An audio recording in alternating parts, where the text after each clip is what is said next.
Bwana, kwa majina ninaitwa Francis Blake Kinenjela. Nimewatembelea hapa, nipo manispaa ya Sumbawanga vijijini, kata ya Nankanga, mkoa wa Rukwa. Hapa tupo live, nipo na wasanii kibao ambao wamezunguka hapa. Inaonekana wapo location. Bwana, mambo vipi? Mambo poa mwamba. Inakuweje mwanangu? Ni good brother. Naona uko bomba. Kwa majina yako unaitwa nani? Kwa majina yangu naitwa Meshaki Petro Bakuli. Jina la maarufu ninalofahamika ni Mr. Kibakuli. Mr. Kibakuli. Mr.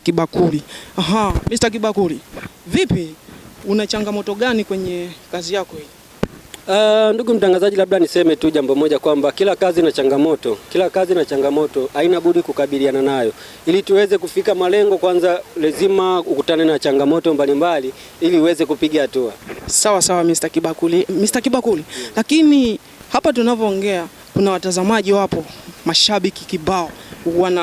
Wanasemaje? Wanasema kuna kazi ambao umeitambulisha mpya, sijaiona.